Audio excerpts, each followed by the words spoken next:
बहुत बहुत स्वागत है आप सभी का। नमस्कार, मैं हूं आपके साथ प्रीति। आइए शुरुआत करते हैं सुबह 9 बजे की हेडलाइंस के साथ।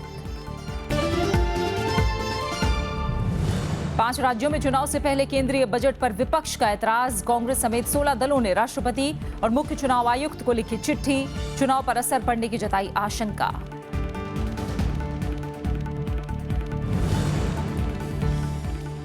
विधानसभा चुनाव तैयारियों की समीक्षा। 5 राज्यों के मुख्य चुनाव अधिकारियों के साथ हुई बैठक। चुनाव तारीखों का आज हो सकता है ऐलान।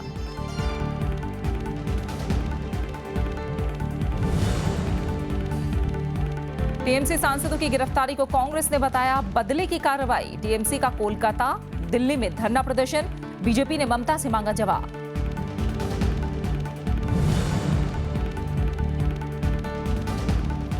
राज्यों की ओर ज्यादा क्षतिपूर्ति की मांग। जीएसटी परिषद की बैठक में उठा मुद्दा। समुद्री क्षेत्र में बिक्री पर टैक्स का भी मांगा हक। दोहरे नियंत्रण पर चर्चा आज।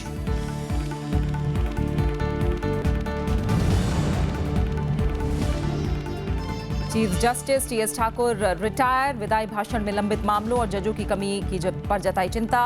जस्टिस जेएस खेर आज लेंगे देश के मुख्य न्यायाधीश की शपथ। जस्टिस जगदीश सिंह खेहर आज देश के मुख्य न्यायाधीश का पदभार संभालेंगे। राष्ट्रपति प्रणब मुखर्जी जस्टिस खेहर को राष्ट्रपति भवन में शपथ दिलाएंगे। देश के 44वें मुख्य न्यायाधीश के रूप में उनका कार्यकाल 27 अगस्त तक होगा। पंजाब में 28 अगस्त 1952 को पैदा हुए जस्टिस खेहर पंजाब और हरियाणा हाईकोर्ट में 8 फरवरी 1999 को जज नियुक्त हुए थे। इसके बाद नवंबर 2009 में वो नैनीताल हाईकोर्ट के मुख्य न्यायाधीश बने। कर्नाटक हाईकोर्ट का मुख्य न्यायाधीश उन्हें 8 अगस्त 2010 में बनाया गया।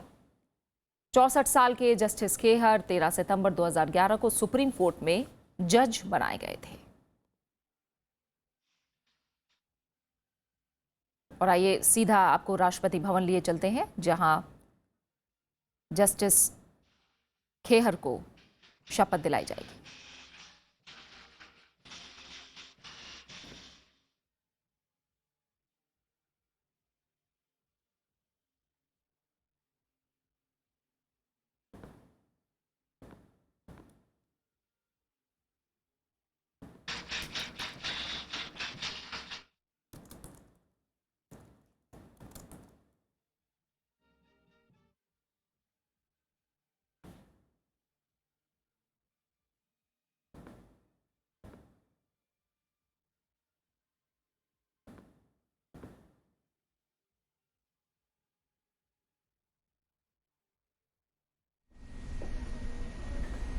ये सीधी तस्वीरें आप राष्ट्रपति भवन से देख रहे हैं, जहां जस्टिस जगदीश सिंह खेहर आज देश के मुख्य न्यायाधीश का पदभार संभालेंगे। राष्ट्रपति प्रणब मुखर्जी जस्टिस खेहर को राष्ट्रपति भवन में कुछ ही पलों में शपथ दिलाने वाले हैं।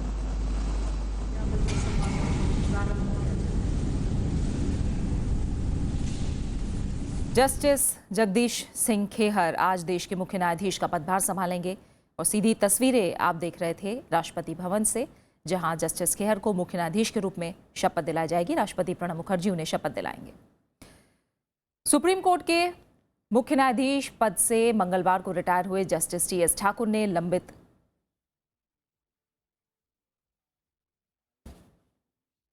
ये सीधी तस्वीरें एक बार फिर आप देख रहे हैं, जहां जस्टिस खेहर को शपथ दिलाई जा रही है। Supreme court of India, having been appointed Chief Justice of the Supreme Court of India, do swear in the name of God do swear in the name of God that I will bear true faith and allegiance to the Constitution of India as by law established, that I will bear true faith and allegiance to the Constitution of India as by law established, that I will uphold the sovereignty and integrity of India, that I will uphold the sovereignty and integrity of India, that I will duly and faithfully and to the best of my ability, knowledge and judgment, that I will duly and faithfully and to the best of my ability, knowledge and judgment perform the duties of my office without fear or favor, affection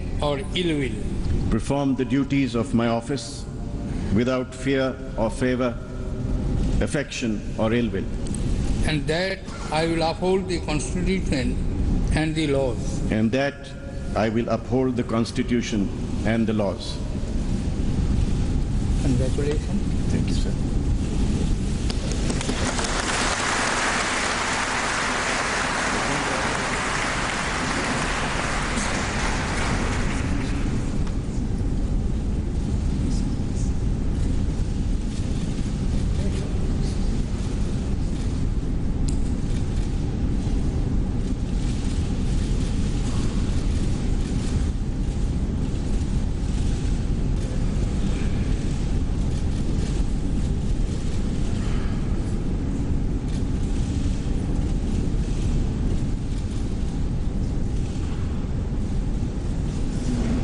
Chief Justice of India, sir. They say I need to be congratulated after I sign, not before that. Well done. You'll never be so grateful.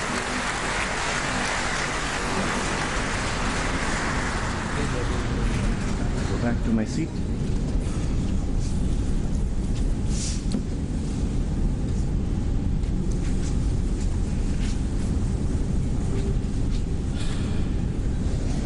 माननीय राष्ट्रपति महोदय, आपके आज्ञा होते समारोह समाप्त हुआ।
तो जस्टिस जगदीश सिंह खेहर देश के 44वें मुख्य न्यायाधीश बने हैं। राष्ट्रपति भवन से सीधी तस्वीरें आप देख रहे थे, जहां जस्टिस खेहर को राष्ट्रपति प्रणब मुखर्जी ने मुख्य न्यायाधीश की शपथ दिलाई। और इससे पहले सुप्रीम कोर्ट के मुख्य न्यायाधीश पद से मंगलवार को रिटायर हुए जस्टिस टीएस ठाकुर ने लंबित मामलों की बढ़ती संख्या के बीच न्यायाधीशों की कमी पर फिर चिंता जताई। उन्होंने न्यायपालिका से भविष्य में चुनौतियों के लिए तैयार रहने को कहा है, ताकि राष्ट्र एक समग्र समाज बना रहे। जस्टिस टीएस ठाकुर ने ये बातें मंगलवार को अपने विदाई भाषण में कही। उन्होंने कहा कि देश भर की अदालतों में करीब 3 करोड़ मामले लंबित हैं और न्यायाधीशों की कमी को देखते हुए इस मुद्दे से निपुणता से निपटा जाना चाहिए। मुख्य न्यायाधीश रहने के दौरान टीएस ठाकुर ने कई ऐतिहासिक फैसले सुनाए। You have the challenges of areas. You have 3 crore cases. You have problems of infrastructure. You have problems of the judge strength being low. You have great challenges in the present. But please remember, you will have greater challenges in the future. And that is what you have to be prepared for. कुछ और अहम खबरें। विपक्ष budget सत्र को 31 जनवरी से शुरू किए जाने के विरोध में है। अंग्रेजी अखबार इंडियन एक्सप्रेस में छपी खबर के मुताबिक कांग्रेस समेत विपक्ष के 16 दलों ने हफ्ते की शुरुआत में राष्ट्रपति प्रणब मुखर्जी और मुख्य चुनाव आयुक्त को चिट्ठी लिखी है। विपक्ष ने आरोप लगाया है कि सरकार जल्दी बजट पेश करके 5 राज्यों में होने वाले विधानसभा चुनाव में फायदा उठाना चाहती है। कांग्रेस नेता आनंद शर्मा ने इस मामले में प्रतिक्रिया दी है। विपक्षी दलों ने सरकार के कामकाज पर सवाल उठाते हुए इसे मनमानी बताया है, साथ ही इसे संसदीय प्रथाओं का अपमान भी कहा है। विपक्ष ने आरोप लगाया है कि इस बारे में सरकार ने उनके साथ कोई विचार विमर्श भी नहीं किया। आनंद शर्मा ने बताया कि साल 2012 में भी ऐसी ही परिस्थिति बनी थी, लेकिन तब विपक्ष की मांग पर सरकार ने बजट का प्रस्तुतिकरण टाल दिया था। उन्होंने कहा कि यूपीए सरकार ने लोकतांत्रिक परंपराओं, सत्यता और चुनाव की निष्पक्षता को ध्यान में रखते हुए फैसला लिया था।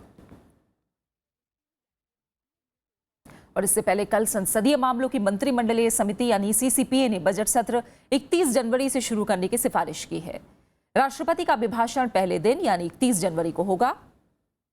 आर्थिक सर्वेक्षण भी इसी दिन पेश किया जाएगा, जबकि केंद्रीय बजट 1 फरवरी को पेश किया जाना है। गृहमंत्री राजनाथ सिंह की अगुवाई में सीसीपीए ने यह फैसला किया। बैठक में संसदीय कार्य मंत्री अनंत कुमार और कानून मंत्री रविशंकर प्रसाद भी शामिल हुए। सीसीपीए की ये सिफारिशें राष्ट्रपति के पास भेज दी गई हैं। बजट सत्र का पहला हिस्सा 9 फरवरी तक चलेगा। इस साल से रेल बजट भी अलग से पेश नहीं किया जाना है। सरकार का 1 महीने पहले बजट पेश करने के पीछे मंशा है कि बजट से जुड़ी सारी प्रक्रिया 31 मार्च तक पूरी हो जाए। इससे सरकारी योजनाओं के लिए धन का आवंटन 1 अप्रैल से हो जाएगा और इसी दिन से वित्त वर्ष की शुरुआत होती है।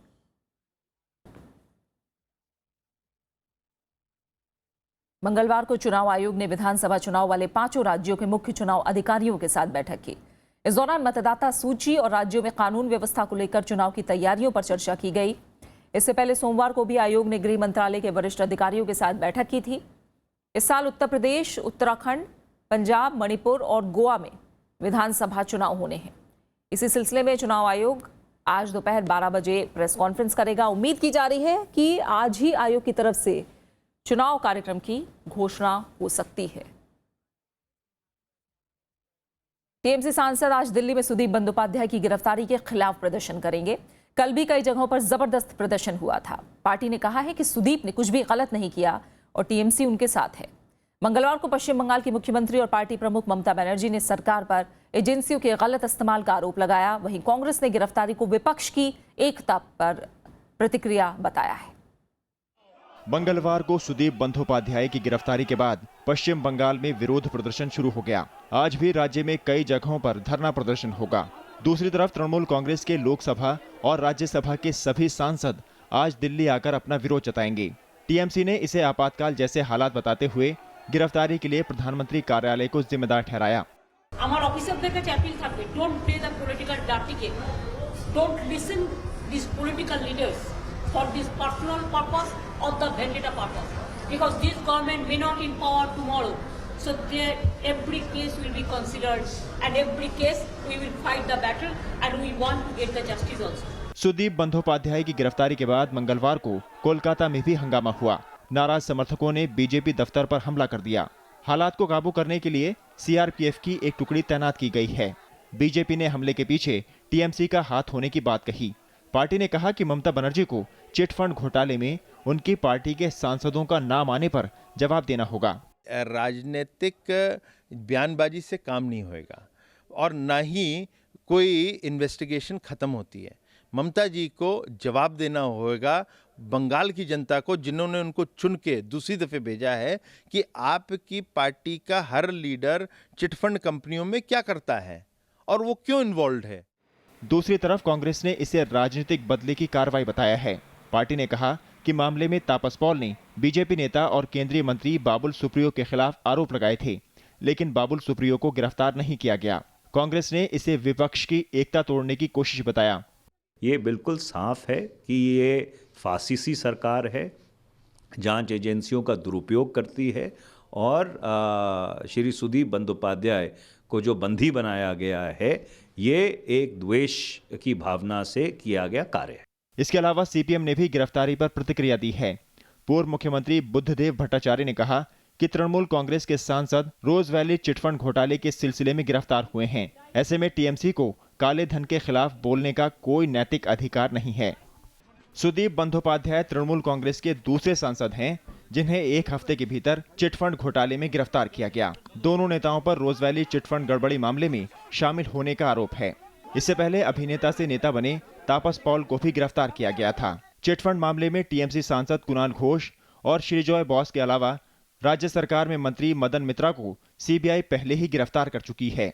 Bureau report, Rajya Sabha TV. Samajwadi party में वर्चस्व की लड़ाई जारी है। दोनों खेमे चुनाव चिन्ह साइकिल पर दावा जता रहे हैं। कल राम गोपाल यादव ने चुनाव आयोग से मिलकर अखिलेश खेमे को असली समाजवादी पार्टी बताया। उनका कहना है कि पार्टी के 90% लोग अखिलेश के साथ हैं। इस बीच मुलायम सिंह ने के लखनऊ पहुंचने पर अखिलेश यादव ने उनसे मुलाकात की। समाजवादी पार्टी के अखिलेश यादव धड़े के प्रतिनिधि के तौर पर राम गोपाल यादव ने मंगलवार को दिल्ली में चुनाव आयोग से मुलाकात की। आयोग से मुलाकात में उन्होंने अखिलेश खेमे को ही असली समाजवादी पार्टी बताया। पार्टी को मानने के लिए अखिलेश यादव और की नेतृत्व वाली पार्टी को ही असली समाजवादी पार्टी माना जाए, ये हमारी प्रेयर है। उधर लखनऊ में समाजवादी पार्टी के शीर्ष नेताओं के बीच मुलाकातों का दौर जारी है। सोमवार को चुनाव आयोग से मिलकर पार्टी पर दावा ठोकने वाले मुलायम सिंह यादव मंगलवार को लखनऊ पहुंच गए। मध्यस्थों की मदद से मुलायम और अखिलेश यादव की मुलाकात भी कराई गई, लेकिन करीब 3 घंटे तक चली इस बैठक में सुलह का कोई फॉर्मूला नहीं बना। हमारा कार्यकर्ता माननीय अखिलेश जी के साथ है। इसका मतलब ये नहीं कि हम नेताजी के खिलाफ हैं। नेताजी हम सबके आदरणीय हैं। उन्होंने इस पार्टी की नींव रखी है और उनका सम्मान हमेशा बना रहेगा। लेकिन हम चुनाव में माननीय अखिलेश जी के नेतृत्व में जाने के लिए तैयार हैं और उसी हिसाब से तैयारी कर। नेताजी के ही मुख्यमंत्री जी भी हैं, इसलिए कार्यकर्ता कहीं भी भ्रम की स्थिति में नहीं है। जानता है कि आज नहीं तो कल नेताजी और मुख्यमंत्री जी सारे लोग बैठ करके इस समस्या का हल निकाल लेंगे। रविवार को लखनऊ में हुए समाजवादी पार्टी के अधिवेशन में अखिलेश यादव को पार्टी का राष्ट्रीय अध्यक्ष बनाया गया था और मुलायम सिंह को संरक्षक की भूमिका दे दी गई थी। अमर सिंह को पार्टी से निष्कासित करने के साथ ही शिवपाल यादव को भी प्रदेश अध्यक्ष पद से हटा दिया गया था। हालांकि मुलायम सिंह यादव ने इस अधिवेशन को असंवैधानिक बताते हुए रामगोपाल को पार्टी से 6 साल के लिए बाहर कर दिया था। लखनऊ में कृति मिश्रा के साथ दिल्ली से पंचानन मिश्रा, राज्यसभा टीवी। बीएसपी प्रमुख मायावती ने सभी सीटों पर उम्मीदवारों का चयन कर लिया है। इसकी घोषणा बाद में की जाएगी। उन्होंने कहा कि टिकट बंटवारे में सभी वर्गों का ख्याल रखा गया है। मायावती ने केंद्र सरकार से नोटबंदी के बाद जब्त काले धन का खुलासा करने की भी मांग की है। बीएसपी अध्यक्ष मायावती ने उत्तर प्रदेश की सभी 403 सीटों पर पार्टी के उम्मीदवार तय कर दिए हैं। उन्होंने कहा कि चुनाव तारीखों का ऐलान होते ही उम्मीदवारों के नामों की घोषणा हो जाएगी। मायावती ने बताया कि उनकी पार्टी ने दलितों के 87, मुस्लिमों के 97, ओबीसी के 106 और सवर्णों के 113 उम्मीदवार मैदान में उतारे हैं। सवर्णों में 66 सीटें ब्राह्मण, 36 सीटें क्षत्रिय, जबकि वैश्य और कायस्थों को 11 सीटें दी गई हैं।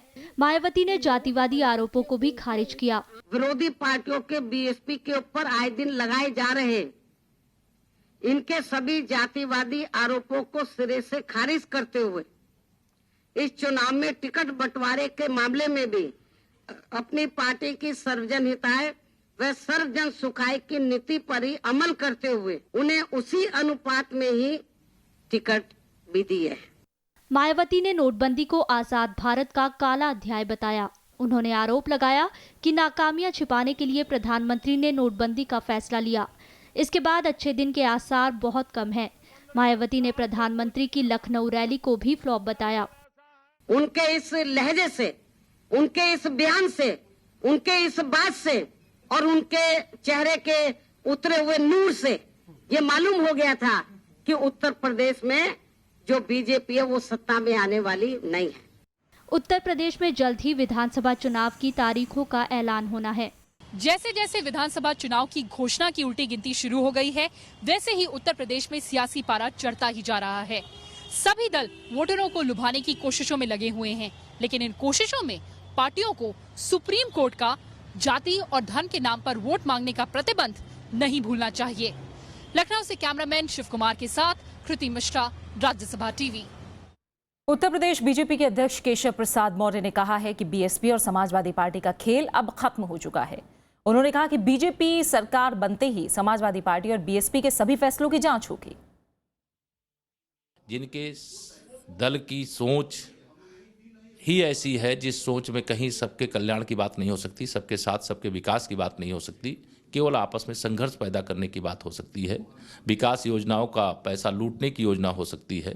भ्रष्टाचार इतना इनके शासनकाल में हुआ है, भाजपा आएगी, जांच कराएगी। नोटबंदी अभियान के पूरे होने के बाद विपक्ष सरकार से इसके नतीजे के बारे में सवाल पूछ रहा है। साथ ही इससे परेशान लोगों को राहत देने के लिए कदम उठाने की मांग की है। वहीं बीजेपी इस मुद्दे पर सरकार का बचाव कर रही है। नोटबंदी अभियान के 50 दिन पूरे होने के बाद भी विपक्षी पार्टियों का सरकार पर हमलावर तेवर जारी है। कांग्रेस ने सरकार से बैंकों में जमा हुए पुराने नोटों की जानकारी मांगी है। वहीं दूसरे दलों ने नोटबंदी से लोगों को हुई परेशानी का मुद्दा उठाया है। Why are the restriction continuing despite expiry of 50 days and Modi ji's broken promises? And why are they not paid interest for the period during which their money has been forcibly retained? जो हालत है नोटबंदी के बाद तो उसमें तो बहुत विकट परिस्थिति है, और यूपी का जब चुनाव है तो उसमें कुछ ना कुछ तो बोलेंगे ना।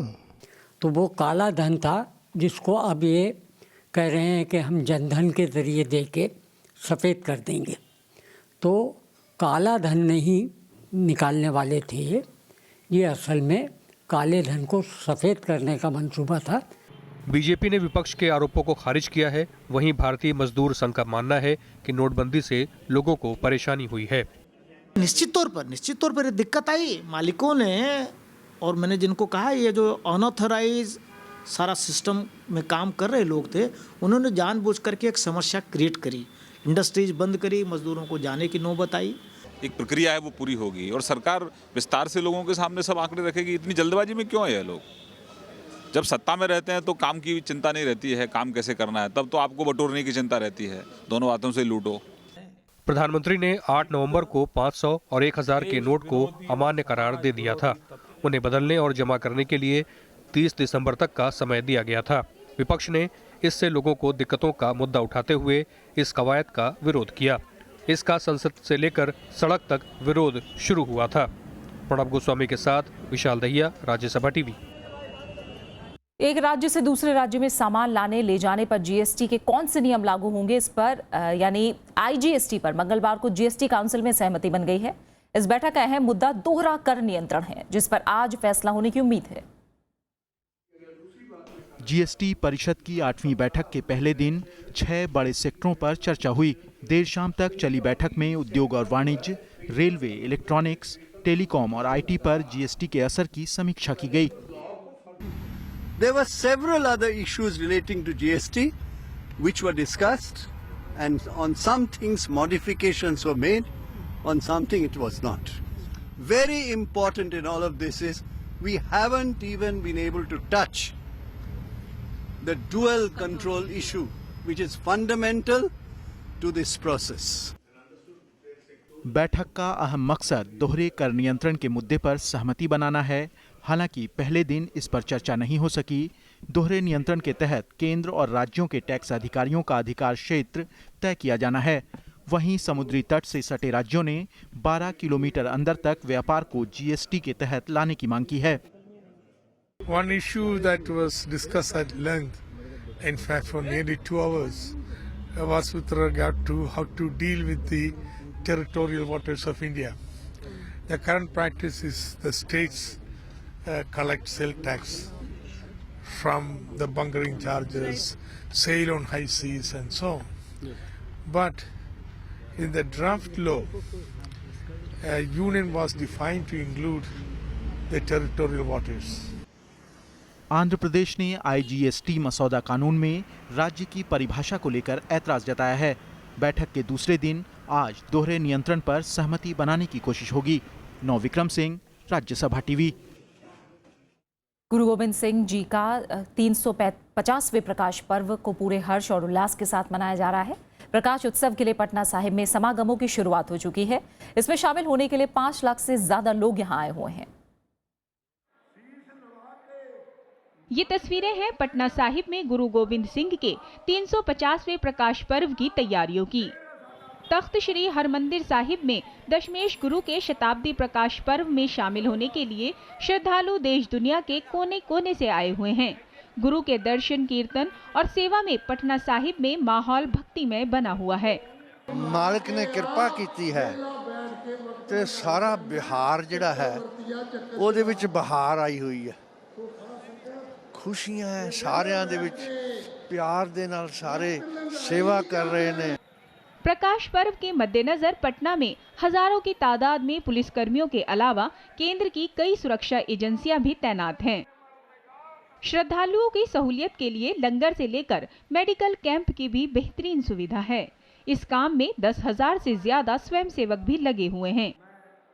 प्रकाश पुरब सरबत साध संगत ब्यान संगत जो विश्व भर तो पुरब मना रही ने, पटना साहब की धरती दे मस्तक हो रही ने।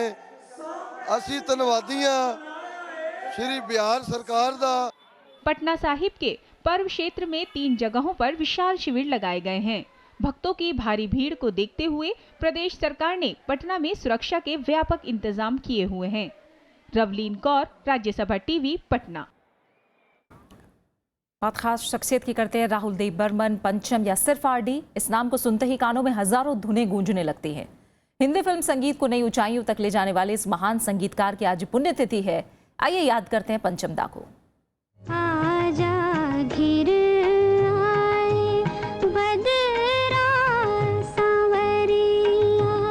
राहुल देव बर्मन की पहली फिल्म छोटे नवाब का राग मालगुंजी पर आधारित ये गाना,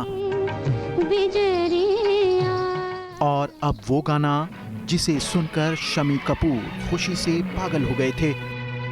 आजा आजा मैं हूँ प्यार तेरा, अल्लाह अल्लाह इनकार तेरा, आजा आजा आजा आजा आजा आजा। सचिन देव बर्मन के घर 27 जून 1939 को जन्म लेने वाले पंचम संगीत के लिए ही बने थे।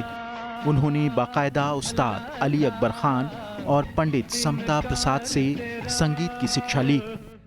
पिता के सहायक के रूप में उन्होंने चलती का नाम गाड़ी, तेरे घर के सामने, बंदनी, गाइड, आराधना जैसी फिल्में की।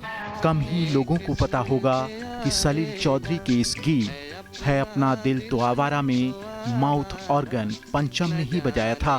किस पे आएगा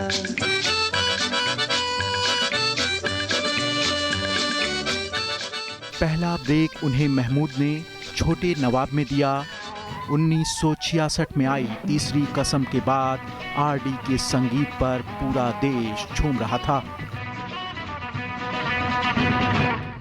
जाते जाते उन्होंने विधु विनोद चोपड़ा की फिल्म 1942 ए लव स्टोरी का संगीत दिया और उसका संगीत अमर हो गया। एक लड़की को देखा तो ऐसा लगा, एक लड़की को देखा तो ऐसा लगा। लेकिन इस सफलता को आरडी देख नहीं पाए और 4 जनवरी 1994 को इस दुनिया को अलविदा कह दिया। Bureau report, Rajya Sabha TV. और अब आखिर में हेडलाइंस। 5 राज्यों में चुनाव से पहले केंद्रीय बजट पर विपक्ष का ऐतराज। कांग्रेस समेत 16 दलों ने राष्ट्रपति और मुख्य चुनाव आयुक्त को लिखी चिट्ठी, चुनाव पर असर पड़ने की जताई आशंका। विधानसभा चुनाव की तारीखों का आज हो सकता है ऐलान। दोपहर 12 बजे चुनाव आयोग की प्रेस कॉन्फ्रेंस। 5 राज्यों के निर्वाचन अधिकारियों के साथ कल हुई थी बैठक।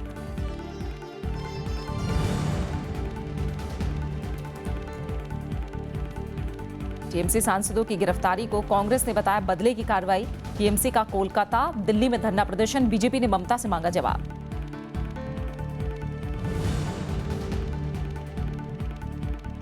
राज्यों की ओर ज्यादा क्षतिपूर्ति की मांग। जीएसटी परिषद की बैठक में उठा मुद्दा। समुद्री क्षेत्र में बिक्री पर टैक्स का भी मांगा हक। दोहरे नियंत्रण पर चर्चा आज।